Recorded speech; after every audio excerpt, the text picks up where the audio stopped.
Ben didn't set out to start an interstellar incident. He just wanted to mop the promenade of Sector 4, clock out, and eat his microwave dinner in peace. But when you find a bleeding girl huddled in a maintenance closet, hiding from heavily armed station guards, you don't just mop around her. Ben gave her his coat, pointed her to the outbound service elevator, and lost his pension for it. 3 days later, an entire orbital fleet showed up at his front door. The industrial floor buffer hummed, a deep, bone-rattling vibration that traveled up Ben Carter's arms and settled in his shoulders. It was a heavy, temperamental machine, prone to pulling hard to the left if you didn't grip the handles with absolute authority. Ben held it steady, his eyes locked on the polished plasteel floor of the High Point Station promenade. He walked in slow, overlapping arcs, erasing the scuff marks left by 100 different species. He liked the graveyard shift. Between the hours of 200 and 600, the galaxy's wealthiest trade hub was empty. The dignitaries, the merchants, the diplomats, they were all asleep in their luxury suites, leaving the sprawling corridors to the maintenance crews. Out here, humanity was a newly discovered, technologically lagging species. Earth didn't have dreadnoughts or infinite wealth. Earth had a surplus of cheap, durable labor. So, humans cleaned up the mess. Ben hit the release trigger, spraying a line of chemical solvent over a particularly stubborn synthetic grease stain. The sharp, acrid smell of the cleaner cut through the recycled station air. He ran the buffer over it twice, watching the stain dissolve into foam before being sucked into the machine's reservoir. Perfect. He hit the kill switch. The buffer spun down with a high-pitched whine. Ben wiped his forehead with the back of a thick, calloused hand and reached for his thermos. The coffee was lukewarm and tasted like scorched metal, but it had enough caffeine to keep his eyes focused. He took a sip, leaning against the bulkheads, when he heard it. A sharp intake of breath. The metallic rattle of a mop bucket being kicked. It came from maintenance closet 42B, just down the hall. Ben frowned, screwing the cap back onto his thermos. He unclipped the heavy, industrial-grade flashlight from his utility belt. It doubled as a baton in a pinch. Not that Ben had ever needed to hit anything harder than a jammed trash compactor. "Hey," Ben called out, his voice echoing down the empty corridor. "Sector 4 is closed for sanitation. Read the signs." No answer. Only a wet, tearing sound, like someone ripping fabric. Ben walked over, the rubber soles of his boots squeaking slightly on the freshly buffed floor. He pressed his hand against the cold metal of the closet door. It wasn't locked. He keyed the manual override and pushed it open, raising his flashlight. The beam cut through the darkness, illuminating shelves of industrial solvents, spare mop heads, and a tangle of hydraulic hoses. And huddled in the corner between a pile of rags and a chemical barrel, a girl. She looked human, mostly. She had pale skin and dark hair, cut in a sharp, asymmetrical bob, but the blood seeping through her fingers was a pale, luminescent silver. She was wearing an environmental suit that looked like it cost more than Ben's entire bloodline had ever earned, though right now it was charred and sliced open across her ribs. She flinched violently when the light hit her, raising a small, sleek plasma pistol. The weapon trembled in her grip. "Turn that off," she gasped. Her voice was sharp, accented with a melodic undertone, but she spoke perfect standard English. Ben didn't panic. You work maintenance on a space station long enough, you see all kinds of crazy. He slowly lowered the flashlight beam to the floor, leaving her in the ambient spill light. He kept his hands visible. "You're bleeding," Ben said, his voice low, steady, and entirely unimpressed by the gun. "I said stay back." She pressed her other hand against her side. Her breath came in short, jagged gasps. "If you alert the station guard, I will kill you." "Buddy, If I alert the station guard, I have to fill out an incident report, and my shift ends in 20 minutes. I'm not doing paperwork right now." Ben took a slow step into the closet. He reached into his deep cargo pocket and pulled out his personal first aid kit, a battered plastic box wrapped in duct tape. "Put the toy away before you shoot your own foot off. Let me see the wound." The girl stared at him, her pale eyes wide. She was young, maybe 20 by human standards. "You don't know who I am." "Don't care," Ben replied, popping the latch on the medkit. "I know silver blood means copper-based physiology, and I know human bandages stick to any kind of skin. Now, move your hand."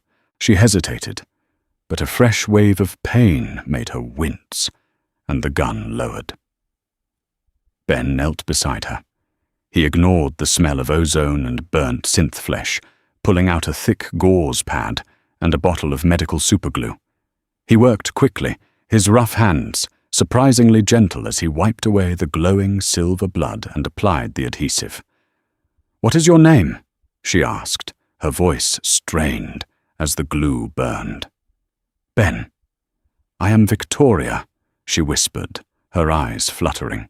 "Keep your eyes open, Victoria," Ben said, taping the gauze down tightly. He leaned back, wiping his silver-stained fingers on a shop rag. Before she could thank him, the heavy thud of military boots echoed from the promenade. Not the standard station security. These were heavy, magnetic boots. Elite guard. Victoria's face drained of what little color it had. "They found me." Ben looked at her, then at the door, then at the large laundry cart sitting in the corner, half full of soiled, VIP lounge linens. He didn't know her. He owed her nothing. The smart move was to walk out, point the guards to the closet, and go back to his floor buffer. Instead, Ben sighed, grabbing the heavy canvas tarp from the cart. "Get in," he said. "What?" "Get in the cart, get to the bottom, and don't breathe."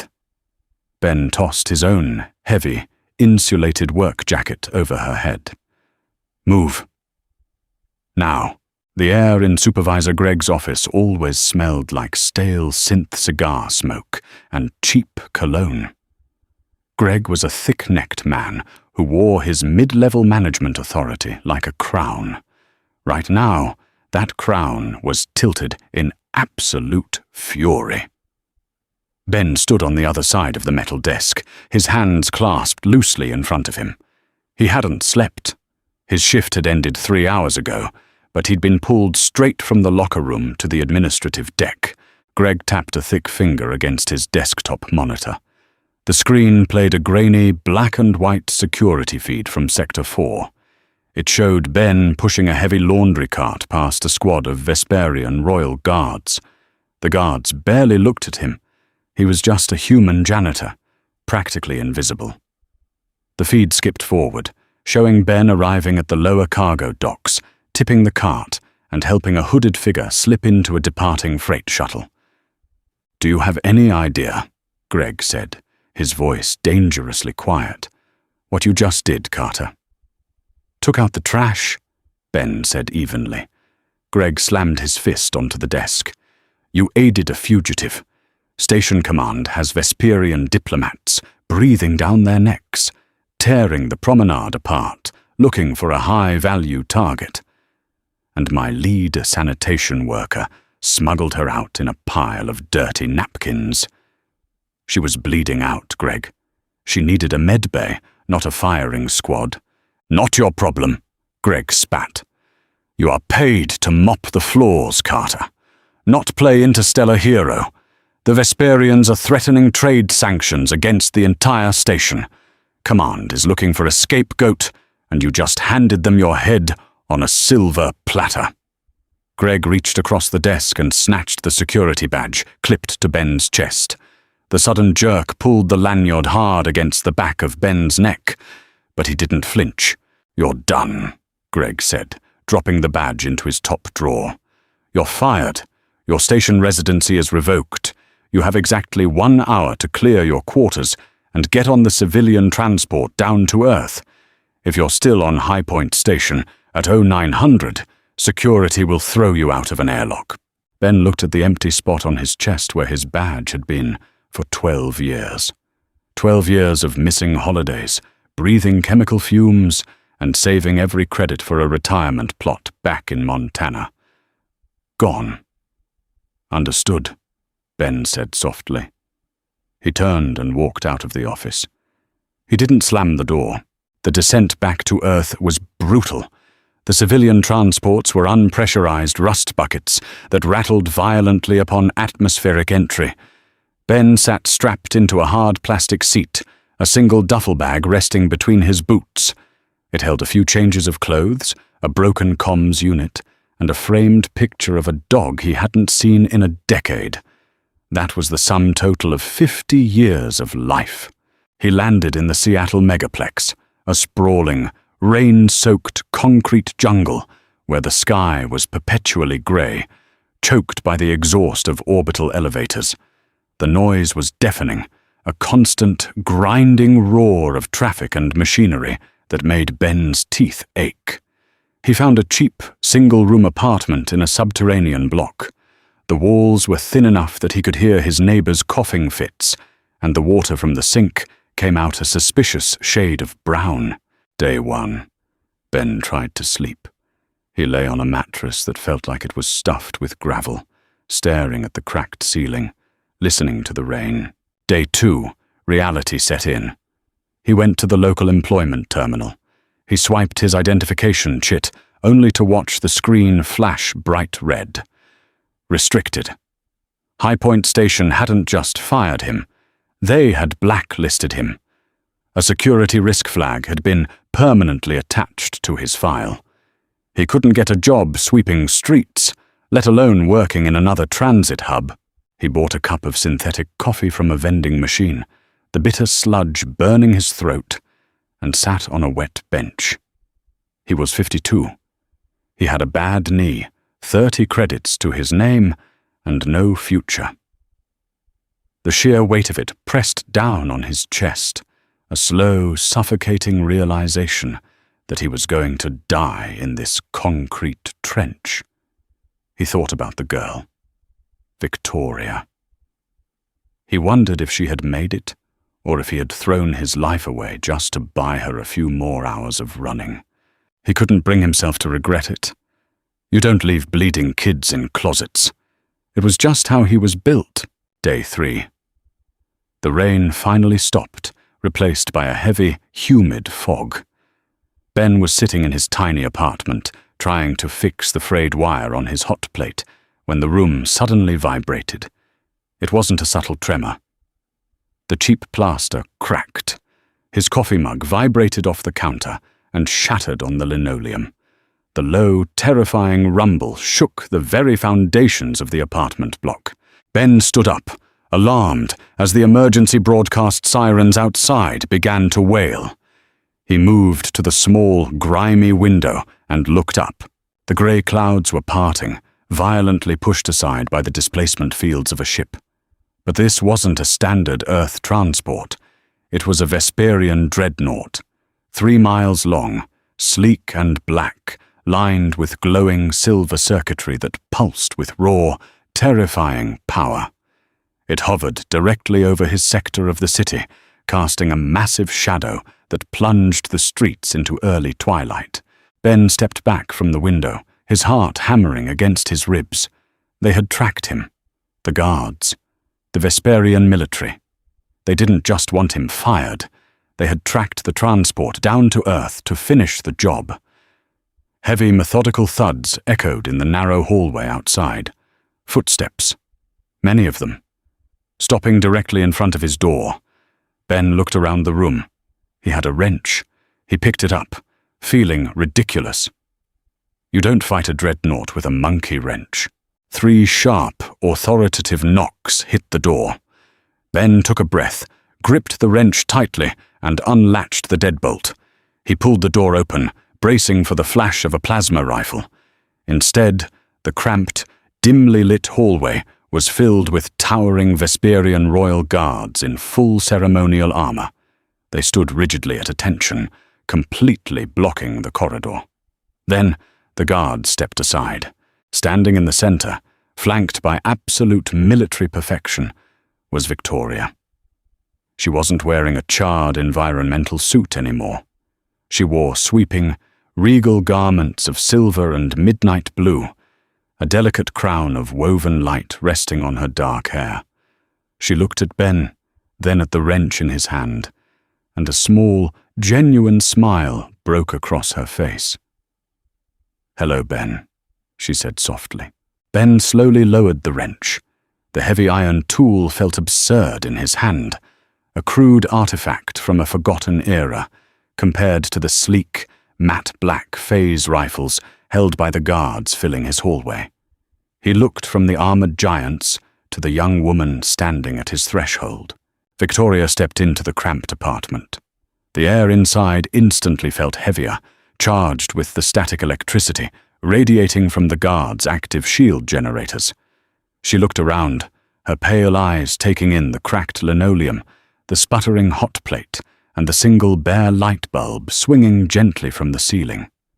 She didn't sneer, nor did she look away in pity. She simply observed it with a quiet, calculating intensity. "You can put the wrench down, Ben," Victoria said, her voice carrying that same melodic undertone he remembered from the maintenance closet, though it was now laced with an undeniable authority. Ben tossed the wrench onto the small formica table. It landed with a loud clatter. "You brought a lot of friends to a bad neighborhood," he muttered, wiping his grease-stained hands on his jeans. "Coffee's terrible, and I only have 2 mugs. Assuming you're not here to finish the job," the station manager started. "What do you want?" Victoria gestured slightly with her left hand. The towering guards immediately stepped backward out of the apartment, forming a solid wall of armor in the corridor. The door clicked shut, leaving only 2 guards positioned inside, flanking the entrance like statues. "I am the crown heir of the Vesperian core worlds," Victoria said, folding her hands in front of her. The silver and midnight blue fabric of her gown shifted like liquid.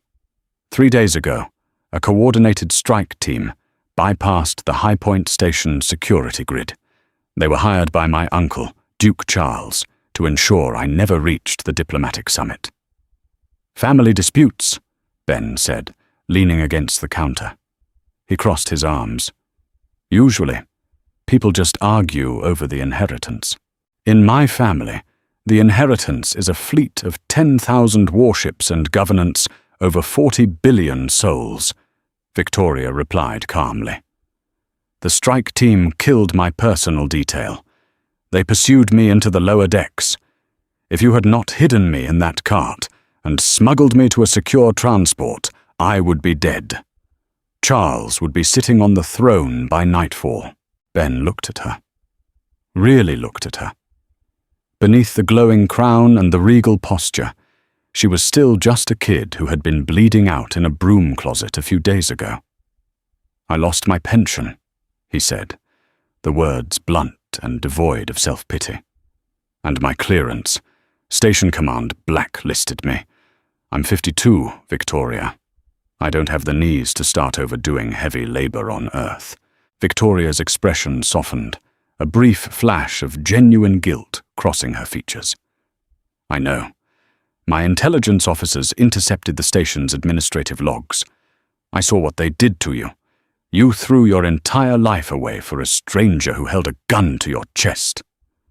She took a step closer, the ambient light catching the silver circuitry woven into her collar. "Why?"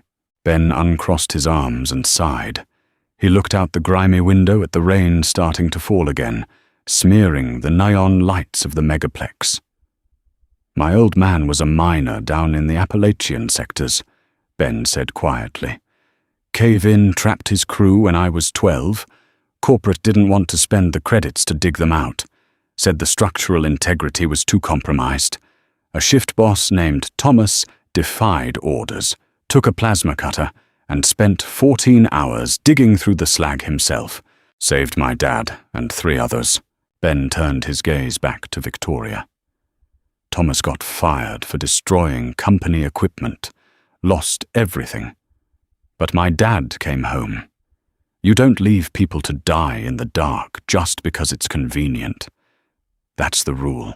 Victoria stared at him, her pale eyes wide, absorbing the weight of the story. Slowly, she nodded. It is a good rule. She reached into the folds of her gown and produced a small, rectangular chit made of solid, polished obsidian. She placed it on the Formica table next to the wrench. That is an unrestricted imperial credit account. It contains enough wealth to purchase this entire city block and level it for a garden. It is yours. A meager compensation for a life debt. Ben looked at the black chit. He didn't reach for it. I don't need a city block. I just need a job. I know, Victoria said, a faint smile touching the corners of her mouth. Which is why I am not just offering you money. I am offering you a position, a permanent assignment aboard the Sovereign.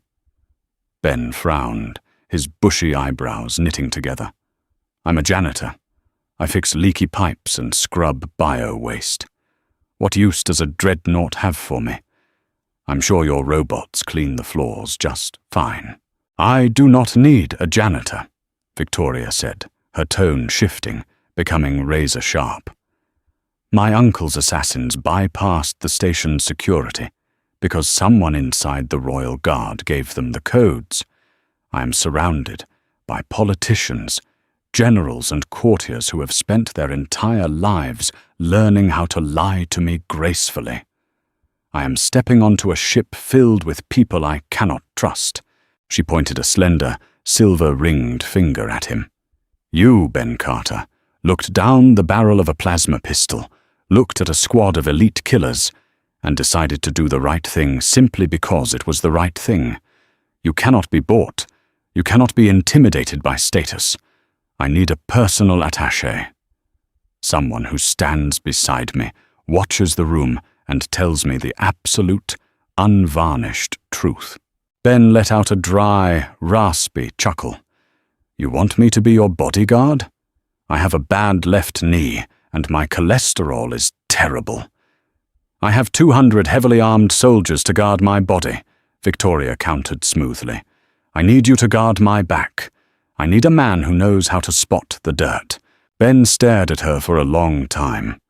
The hum of the Vesperian dreadnought rattled the cheap glass of his window. He looked at the cracked walls of his apartment, the broken hot plate, and the bleak, grey future waiting for him in Seattle. Then he reached over and picked up his battered canvas duffel bag. All right, Ben said, tossing the bag over his shoulder. Lead the way, boss. The ascent to the Sovereign was a silent, frictionless ride inside a teardrop-shaped shuttle that smelled faintly of ozone and crushed mint. Ben sat rigidly in the plush, contoured seat, his canvas duffel bag resting firmly between his heavy work boots. Opposite him, Victoria sat in serene silence, her guards standing like polished statues at the bulkheads. When the shuttle docked, the airlock hissed open to reveal the dreadnought's primary hangar. Ben stepped out, his boots hitting the deck plating, and immediately looked down. The floor was a seamless expanse of brushed titanium alloy. It was immaculate. No scuff marks, no oil spills, no chemical residue. Ben dragged the toe of his boot across the metal, feeling the microscopic texture. It wasn't just clean. It was treated with a localized anti-friction field that repelled dust. He let out a low whistle of professional appreciation. Something wrong, Ben? Victoria asked, pausing as she noticed him staring at the ground. Nothing, Ben said, adjusting the strap of his bag. Just admiring the floor wax. Your maintenance crew doesn't mess around. Victoria smiled faintly. Come, the command staff is waiting. Ben followed her through a labyrinth of massive, arching corridors, illuminated by soft, recessed lighting. The sheer scale of the Sovereign was staggering. It wasn't just a warship. It was a floating city. Hundreds of Vesperian crew members hurried past them, all dressed in crisp, immaculate uniforms. Every single one of them stopped, snapped sharply to attention, and bowed their heads as Victoria passed. They also stared at Ben. The whispers followed him like a wake. A human, an older, broad-shouldered human, wearing a faded flannel shirt, scuffed denim, and steel-toed boots, walking 3 paces behind the Crown Heir. Ben ignored them. He kept his eyes moving, taking in the structural layout, the placement of the security cameras, the ventilation grates. A lifetime of learning the mechanical guts of space stations made it impossible for him to turn off his maintenance brain. They arrived at the Tactical Command Center, a massive circular room dominated by a holographic projection table. Standing around the table were several high-ranking Vesperian officers, their chests covered in military accolades. As Victoria entered, the room fell dead silent. The officers saluted sharply. "Your Highness," a tall, severe-looking Vesperian man said, stepping forward. He had silver hair cropped close to his scalp and a scar running down the left side of his jaw. "The fleet is fully mobilized. We are prepared to jump to the capital sector on your command." "Thank you, Commander Harrison," Victoria said, stepping up to the holotable. She gestured toward Ben, who stood awkwardly near the heavy blast doors. "Before we begin, I am appending my personal staff roster. This is Ben Carter. He will be acting as my primary civilian attaché. He has full Level 1 clearance." Commander Harrison blinked. The other officers exchanged rapid, uncomfortable glances.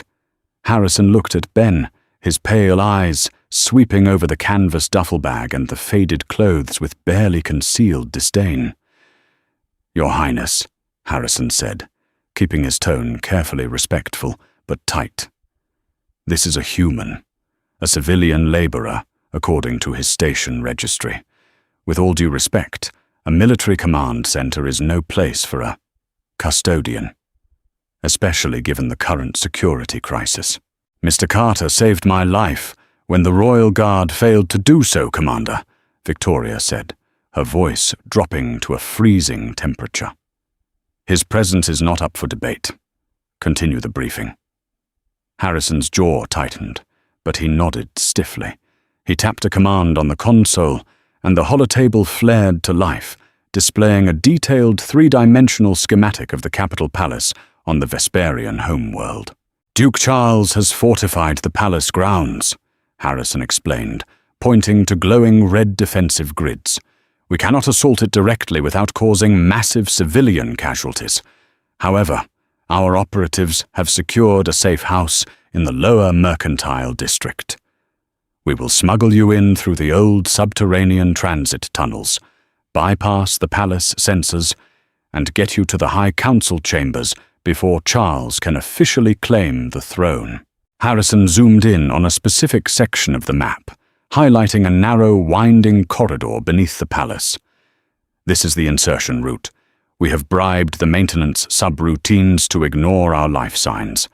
The atmospheric scrubbers in this sector will mask our thermal footprint." Ben squinted at the floating blue hologram. He stepped closer to the table, dropping his duffel bag on the pristine floor. The thud made several officers flinch. "Mind if I take a look?" Ben asked, not waiting for permission. He reached out, his thick, calloused finger, tracing the glowing lines of the subterranean schematic. He followed the ductwork, tracing the flow of the atmospheric scrubbers Harrison had just mentioned. "Mr. Carter, please step back," Harrison snapped, stepping forward. "This is classified tactical data."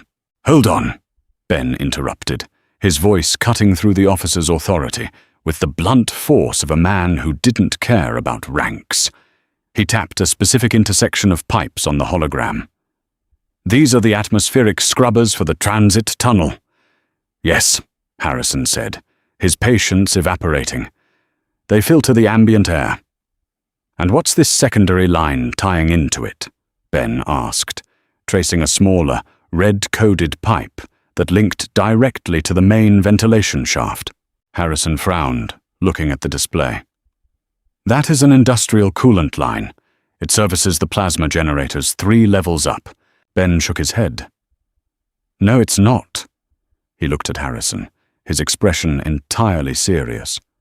I've spent 20 years crawling through station ductwork. I know fluid dynamics, and I know pipe architecture. An industrial coolant line requires heavy magnetic shielding and pressure release valves every 50 meters. This pipe doesn't have them. It's a high-pressure gas line, and it's routed directly into the intake fans of the tunnel you're supposed to walk through. The room went completely still. Victoria stepped closer to the table, her eyes locked on the schematic. Explain, Ben. Somebody retrofitted this system, Ben said, pointing to a small, nearly invisible junction valve on the display. If you walk down that tunnel, whoever controls that valve can flood the entire corridor with toxic gas in about 3 seconds. The scrubbers won't mask your thermal footprint. They'll trap the gas inside with you. It's a kill box. Harrison stared at the hologram, the color draining from his face. His hands hovered over the console as he rapidly pulled up the architectural manifests. Lines of Vesperian text scrolled across the screen. By the stars, Harrison whispered, his voice hoarse. The modification was logged yesterday, authorized by the Duke's engineering staff under the guise of routine maintenance. He looked up slowly, his eyes fixing on the human janitor in the faded flannel shirt. The disdain was entirely gone, replaced by a profound, shocked realization. Ben picked up his duffel bag, slinging it back over his shoulder. He looked at Victoria, giving her a small, practical shrug. Like I said, always check the plumbing before you move in. The silence in the tactical command center stretched, heavy and suffocating. The elite military minds of the Vesperian fleet stared at the glowing blue hologram, their reflections catching in the polished titanium floor. The red line Ben had pointed out pulsed gently, a silent execution order, cleverly disguised as routine maintenance. Commander Harrison slowly straightened up, his eyes never leaving the schematic. The rigid hostility he had directed at Ben moments ago had vanished, replaced by the grim, cold calculus of a soldier who had just realized he almost marched his sovereign into a mass grave. Lieutenant Hayes, Harrison said, his voice barely above a whisper. A younger officer stepped forward, her face pale. Sir, purge the insertion plan. Delete it from the active mainframes. Assume any entry point monitored by the Capitol Palace security grid is compromised. Harrison turned to Victoria, offering a deep, formal bow. Your Highness, I apologize. The failure of my intelligence division to spot this retrofit is inexcusable. Victoria waved a hand dismissively. My uncle has spent 10 years placing his loyalists in the architectural and maintenance divisions. He built this snare slowly. We survived it. That is what matters. She turned her gaze to Ben. The question now is, how do we get inside? Ben scratched the stubble on his chin. The sheer scale of the holographic map was dizzying. The Capitol Palace wasn't just a building. It was a sprawling, fortified mountain of plascrete, energy shields, and anti-aircraft batteries. The military had been looking for a clean, surgical route, a hidden door that bypassed the heavy armor. If the main systems are rigged, Ben said, stepping back to the console, we need to look at the secondary systems, the stuff nobody wants to think about. Explain, Harrison said, stepping beside him. He wasn't ordering Ben anymore. He was asking. A building this size, Ben muttered, his eyes tracking the lower quadrants of the map. 40,000 staff, guards, diplomats. They consume a lot of resources, and whatever goes in has to come out. Where are your waste reclamation manifolds? Lieutenant Hayes grimaced slightly, tapping a command into her datapad. You want to enter through the garbage disposal units? Garbage, grey water, thermal exhaust, Ben said, nodding. High-end security sensors hate corrosive environments. Methane, bio-waste, and rust degrade optical lenses and mess with thermal imaging. People who design palaces don't put motion lasers in the sewer pipes because the rats keep tripping them. Hayes brought up a new layer on the holotable. The clean, elegant blue lines of the palace corridors were replaced by a chaotic, tangled mess of thick, sickly green and brown conduits. These were the veins and intestines of the palace, buried deep beneath the bedrock. Ben leaned over the table, his eyes narrowing as he traced a massive central pipe that ran from the outer city limits directly into the foundation of the High Council chambers. "What is this?" Ben asked, tapping the thickest line. "The primary hydro-reclamation main," Hayes answered, reading the data scrolling on her screen. "It filters the grey water from the lower mercantile districts and channels it into the palace's subterranean cooling reservoirs. It is a massive, gravity-fed pipe." "Is it monitored?" Harrison asked, his tactical mind instantly catching up to Ben's logic. "Only by pressure gauges to prevent blockages," Hayes confirmed. "There are no biometric scanners, no security doors, just industrial flow regulators." Ben nodded, satisfied. "It's dirty. It's going to smell like hell. But if we can get into that main pipeline from the outer district, we can walk right under the defensive perimeter.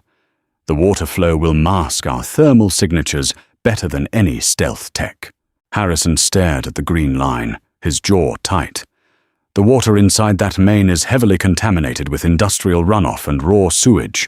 The atmospheric toxicity levels will be lethal within minutes."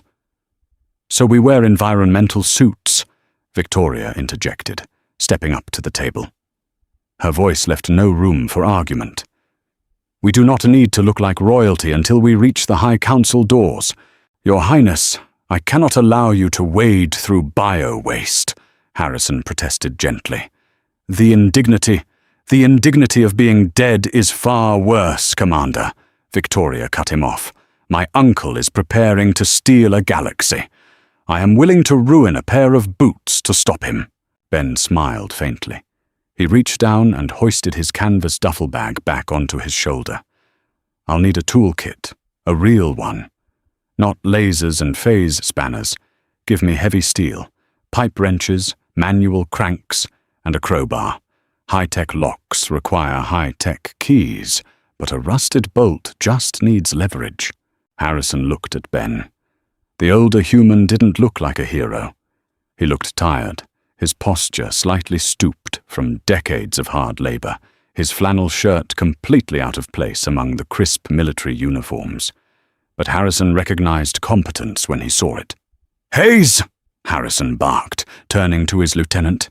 "Get Mr. Carter exactly what he needs from the lower engineering decks.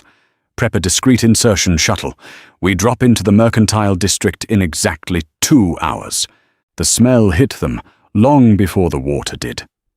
It was a thick, suffocating stench of ammonia, rotting organic matter, and stagnant sulfur. It coated the back of Ben's throat, even through the heavy rebreather mask clamped over his face. He stood in waist-deep sludge, holding a high-lumen chemical flare.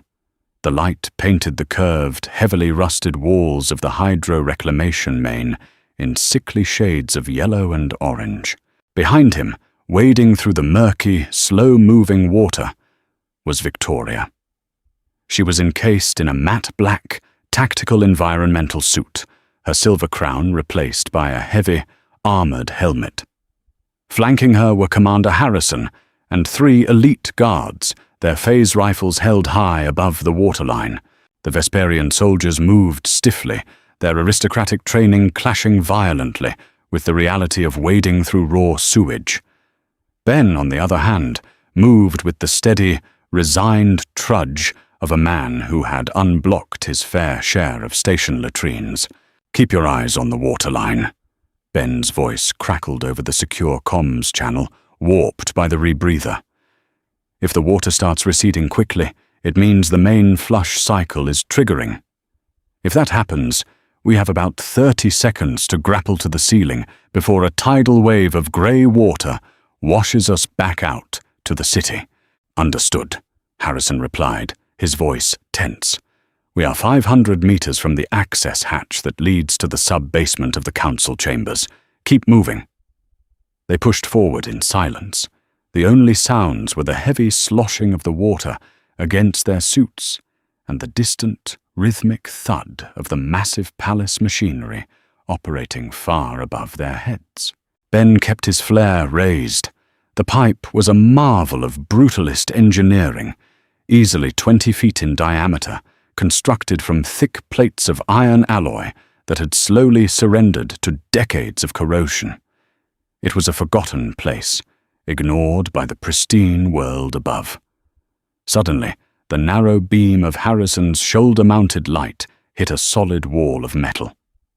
Ben stopped, raising a hand. The squad halted instantly. Ahead of them, completely blocking the tunnel, was a massive circular grate. The iron bars were as thick as a man's thigh, designed to catch large debris before it reached the palace cooling reservoirs. The water flowed through the gaps, but the gaps were barely wide enough to slide a hand through, let alone a person. "Obstruction!" Harrison called out, wading forward. He inspected the heavy iron bars. This was not on the schematics. "It's a particulate filter," Ben said, studying the structure. "It's supposed to be retracted, but the hydraulic lifts are rusted solid. Hasn't been serviced in years." "Stand back," one of the elite guards said, stepping forward. He unslung a heavy thermal breaching cannon from his back, aiming it at the central lock of the grate. "I will cut through it." "No!" Ben grabbed the barrel of the weapon, shoving it downward. The guard tensed, preparing to strike the human, but a sharp gesture from Harrison stopped him. "Explain, Carter," Harrison demanded. "Look up." Ben pointed his flare at the ceiling just above the grate. Embedded in the rust were 3 small, glass-domed nodules. "Methane sensors. If you fire a thermal cannon in here, the heat will ignite the ambient gas. We'll be cooked inside our suits, and the explosion will register on every seismic monitor in the palace. They'll know exactly where we are." The guard slowly lowered the weapon, looking up at the sensors. "Then how do we proceed? We cannot physically break these bars." Ben waded up to the edge of the grate. He ran his gloved hands over the massive hydraulic pistons mounted on either side of the iron gate. They were heavily corroded, covered in layers of hardened mineral buildup.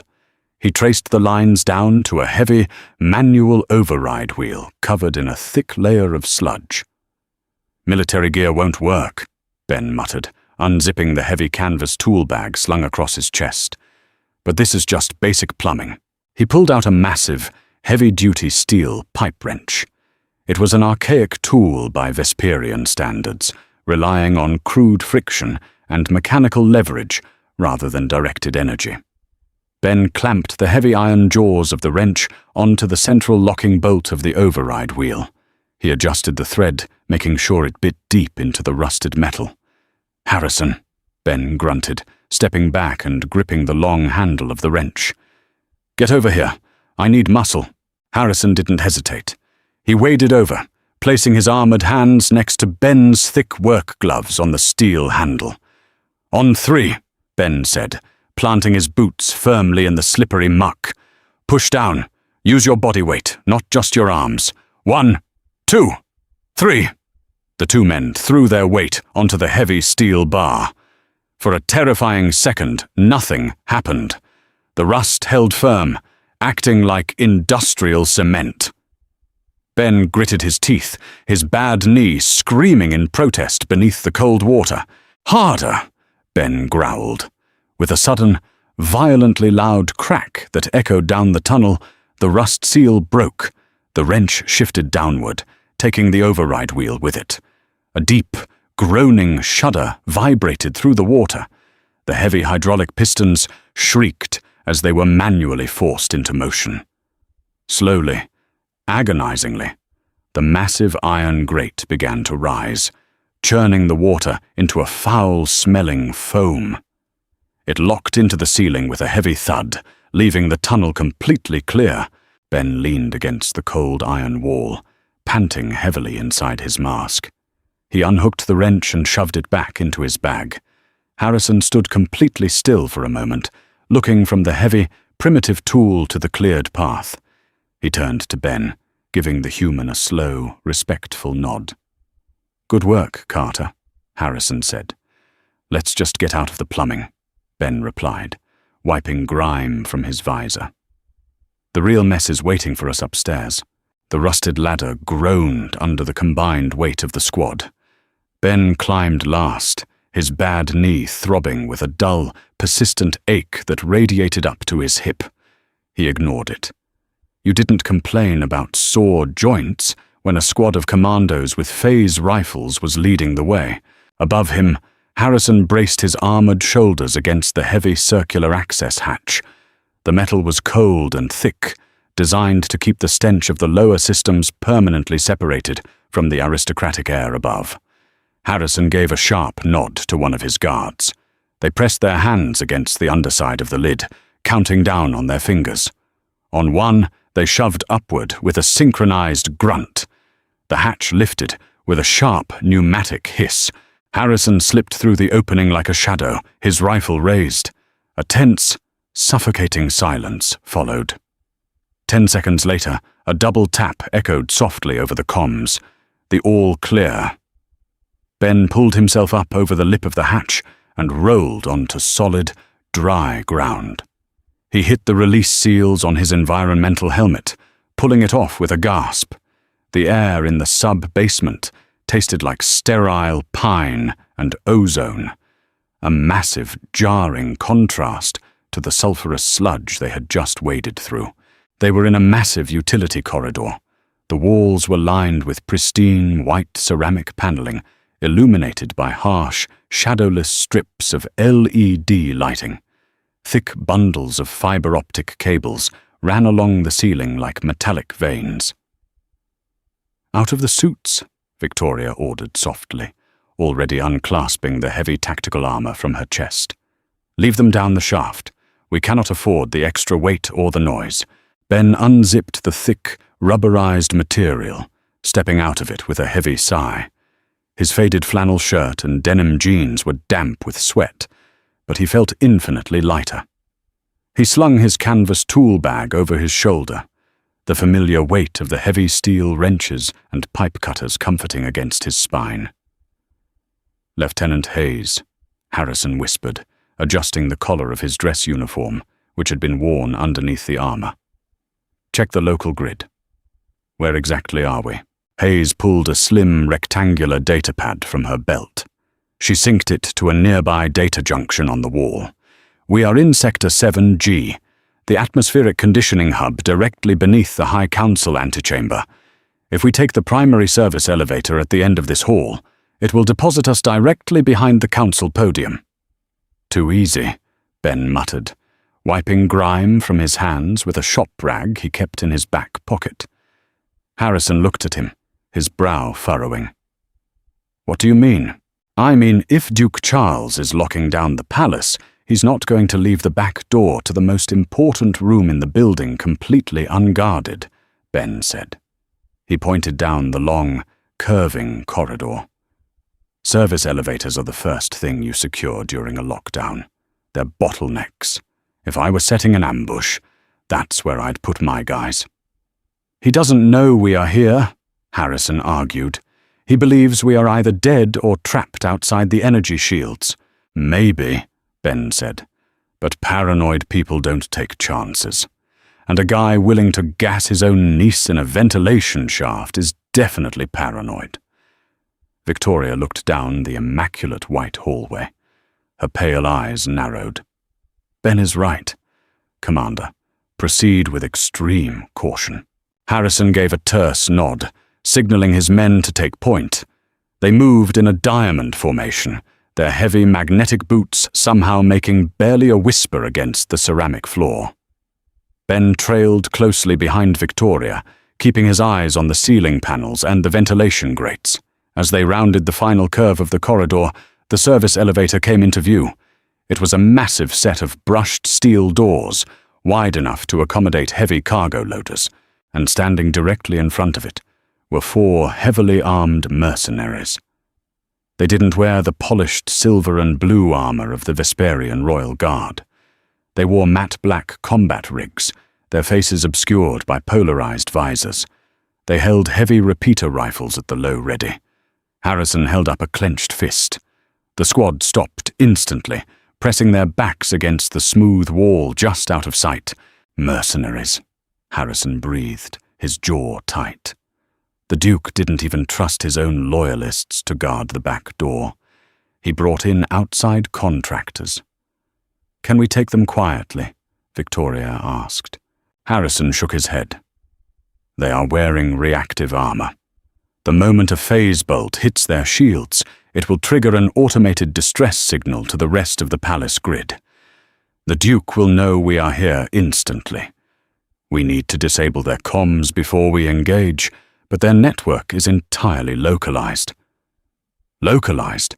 Ben asked, stepping closer to the edge of the wall to peek at the mercenaries. "They are running a closed-loop tactical network," Hayes explained quietly. "It doesn't connect to the palace Wi-Fi.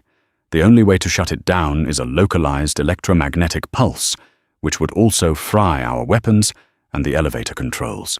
Ben stared at the mercenaries. Then his eyes drifted up.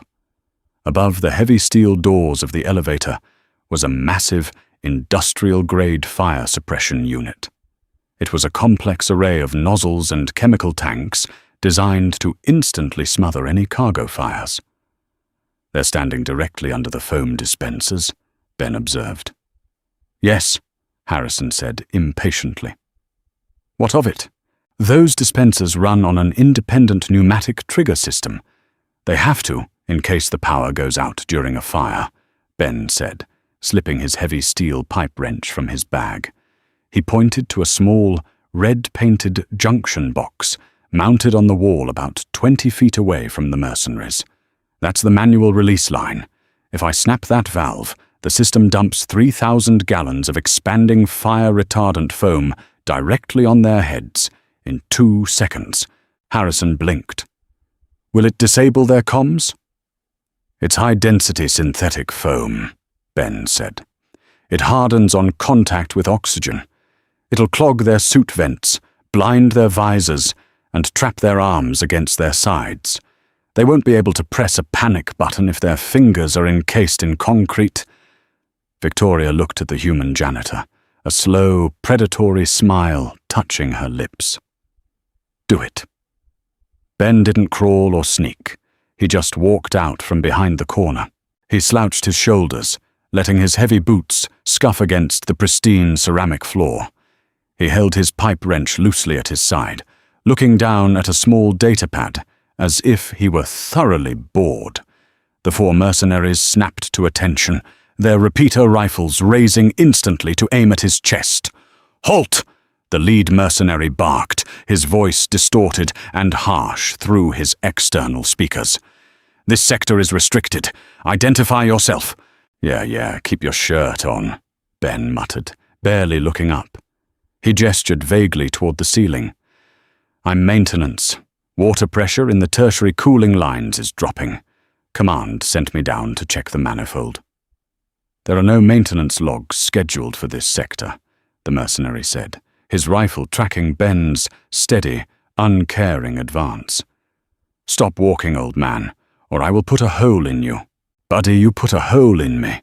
You have to mop it up," Ben sighed, stopping exactly next to the red-painted junction box on the wall. He tapped his wrench against the metal casing. "You want to explain to the Duke why the atmospheric scrubbers failed in the middle of his big speech because you shot the only plumber on duty?" The mercenary hesitated. It was the universal flaw of high-level security. They were trained to expect assassins, spies, and elite strike teams. They had absolutely no protocol for a grumpy, exhausted, middle-aged human in a faded flannel shirt. That 1 second of hesitation was all Ben needed. He didn't swing the heavy wrench at the guards. He swung it backward, burying the heavy steel jaws directly into the center of the red junction box. The metal casing crumpled inward with a violent crunch, snapping the pressurized release valve behind it. Ben immediately dropped to his knees, covering the back of his neck with his hands. A deafening mechanical shriek echoed through the corridor. The massive nozzles above the elevator doors snapped open. A torrential wall of thick, white chemical foam blasted downward with the force of a waterfall. It hit the 4 mercenaries before they could even pull their triggers. The foam was designed to extinguish plasma fires. It expanded instantaneously upon hitting the air, turning from a liquid into a dense, suffocating, gelatinous mass. The mercenaries vanished beneath the white avalanche. Their rifles fired blindly, the plasma bolts absorbing harmlessly into the thick, fire-retardant material. Within 3 seconds, the foam began to cure, hardening into a solid, rubbery block that glued the men entirely to the floor and to each other. Harrison and his guards rounded the corner instantly, their rifles raised. But there was nothing left to shoot. The mercenaries were completely immobilized, trapped in a white, waist-high glacier. Their muffled, panicked shouts barely audible through the hardened foam. Ben stood up slowly, brushing a few stray flakes of foam from his shoulder. He picked up his wrench and slid it back into his bag. "Like I said, concrete." "Remarkable," Harrison whispered, staring at the immobilized strike team. He turned to the elevator doors, which were miraculously clear of the foam blast radius. He tapped his override code into the panel. The panel flashed red. Access denied. Biometric lockdown initiated. "Damn it!" Harrison cursed, slamming his fist against the steel frame. "Charles changed the master ciphers. The elevator is locked down from the inside. We are trapped." Lieutenant Hayes rushed forward, plugging her datapad into the terminal. Her fingers flew across the glass screen, but she quickly shook her head. "It's a military-grade quantum encryption lock. It would take a supercomputer 3 days to crack this algorithm." Victoria stared at the heavy steel doors, her expression hardening. They were less than 100 vertical feet from the High Council chambers. She could almost feel the presence of her uncle sitting in her rightful chair, preparing to steal her empire. To be stopped by a simple locked door was intolerable. "Can we cut through it?" she asked. "The doors are reinforced durasteel, Your Highness," Harrison said grimly. "Even with our thermal cannons, it would take 20 minutes to burn through, and the smoke would trigger the primary alarms." Ben let out a long, heavy breath. He walked up to the elevator doors and ran his hands along the seam. Then he looked at the high-tech, glowing biometric scanner mounted on the wall next to it. "Lieutenant," Ben said, pointing a calloused finger at the scanner. "This lock, it's smart, right? Quantum encryption, biometric scanners, all that fancy stuff?" "It is the most advanced security lock in the galaxy," Hayes confirmed, her voice laced with frustration. "Right," Ben said. "But the lock doesn't open the door. The motor opens the door. The lock just tells the motor what to do." He knelt down, inspecting the ceramic baseboards beneath the scanner. He pulled a flathead screwdriver from his pocket and jammed it into the crack between 2 tiles, popping the ceramic plate off the wall to reveal a mess of colorful, glowing wires. "Carter, what are you doing?" Harrison asked. "Everything has a breaker box, Commander," Ben said, squinting at the cables. The architect who designed this place was obsessed with keeping the aesthetics clean. They hid the power conduits in the floorboards. He reached into the hole and grabbed a thick, heavy black cable. "Advanced smart locks run on low-voltage data lines. But the industrial magnetic seal holding these steel doors shut? That requires raw, high-voltage electricity. You cut the power, the magnets die. The door defaults to manual override. If you cut that wire, The feedback loop will electrocute you, Hayes warned, stepping forward. I'm not going to cut it, Ben said. He pulled out his heavy pipe wrench, adjusting the heavy steel jaws so they were wide open. I'm going to short it. He wedged the solid steel head of the wrench directly between the exposed positive and negative terminals of the primary conduit. Bang! A massive shower of blue sparks erupted from the wall, illuminating the corridor in a blinding flash. The smell of ozone and melted copper flooded the air. Ben yanked his hands back, just as the glowing biometric scanner completely died. A deep, resonant hum that had been vibrating in the wall suddenly stopped. The magnetic seals are dead, Ben said, shaking the numbness out of his fingers. He stood up and wedged his fingers into the crack between the heavy steel elevator doors. He looked at Harrison. Grab aside, Commander. Harrison holstered his rifle and jammed his armored fingers into the gap. Together, the human janitor and the Vesperian military commander planted their boots and pulled. Without the magnetic lock, the doors were just heavy metal on oiled tracks. They slid open with a smooth, heavy glide, revealing the empty, waiting carriage of the elevator. Ben picked up his tool bag and gestured inside. Going up, the service elevator rose with sickening speed. Beside Ben, Victoria stood rigidly, the heavy helmet discarded to reveal her dark hair. She didn't look like a terrified girl hiding in a maintenance closet anymore. She looked like a ruler stepping onto a battlefield. The elevator halted with a chime, opening to an alcove behind the High Council podium. A massive banner obscured the chamber, but thousands of voices murmured in a low wave. A single, amplified voice cut through. The tragedy cannot be undone, Duke Charles declared, his tone dripping with calculated sorrow. My niece was extinguished by rebel cowards, but the Empire cannot afford a power vacuum. I accept the burden of the crown. Victoria pulled the fabric aside. The chamber was a staggering display of wealth, tiered obsidian desks curving upward, filled with thousands of delegates. At the center stood a marble dais. Charles stood at the podium in golden robes, the imperial crown resting beside him. Victoria stepped out. Silence hit the room like a physical shockwave. Charles stopped mid-sentence, his aristocratic face draining of color. Uncle, Victoria said, her voice echoing perfectly across the vaulted room. You are sitting in my chair. Chaos erupted. Thousands surged to their feet. Treason! Charles screamed, stumbling backward. An impostor! Guards! Execute them! A dozen discards raised their rifles. Instantly, Commander Harrison and his squad stepped out, weapons leveled. Stand down! Harrison roared. This is your crown heir. Anyone who fires will be executed for treason.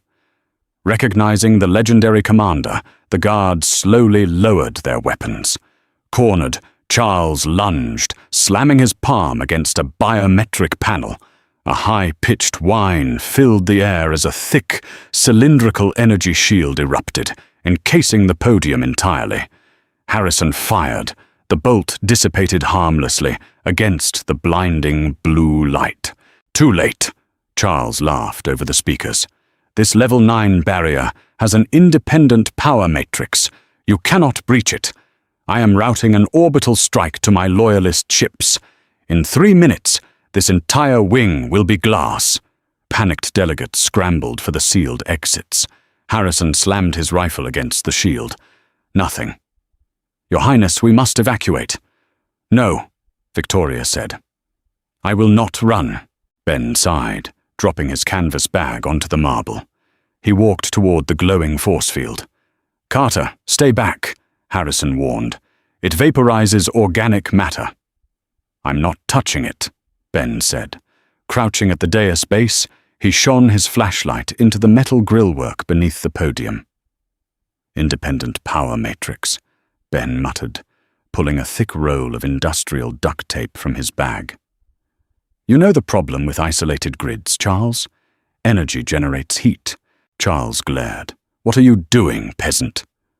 A shield this strong needs massive thermal exhaust, Ben said, pointing at slatted vents blowing blistering hot air from the podium base.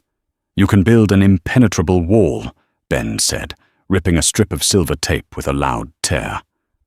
But you still obey thermodynamics. Ben slapped tape over the first vent. The hot air stopped. He methodically moved around the base, sealing every exhaust port. Inside, the lighting flickered. "What are you doing?" Charles yelled. "Plugging your tailpipe," Ben said, sealing the final vent. The shield's hum shifted to a violent grinding noise. Beneath the marble, machinery shuddered as trapped heat backed up into the systems. A klaxon blared. Thermal overload. Emergency shut down. With a loud pop and billowing black smoke, the generator blew. The shield collapsed. Charles stood coughing violently. Harrison vaulted the steps, grabbed the Duke by his robes, and threw him to the floor. Guards instantly bound his wrists. The chamber fell dead silent. Victoria walked up the dais, ignoring her uncle. She picked up the sapphire-embedded imperial crown, turned to face the delegates, and placed it on her head. The entire chamber, generals, politicians, and guards alike, dropped to one knee. Victoria looked down at Ben. The janitor stood at the bottom of the steps, his faded shirt covered in grime, casually stowing his duct tape. "You saved my empire, Ben Carter," Victoria said. "Name your reward." Ben hoisted his tool bag, looking around the hyper-polished chamber, noting the smoking console and scuffed floor. "Well," Ben rubbed his neck, "this place needs a deep clean. I'll take the head maintenance job, assuming the pay is good." Victoria smiled warmly. "The pay, Mr. Carter, is very good. Sometimes the biggest problems don't need a high-tech laser or an army. They just need a roll of duct tape and a guy who knows how things work." What did you think of Ben's blue-collar approach to taking down an empire? Let us know your favorite moment down in the comments. If you loved this grounded HFY sci-fi story, hit that like button, share it with your friends, and make sure to subscribe to the channel. Don't forget to ring the bell so you never miss another epic tale from the stars. See you in the next one.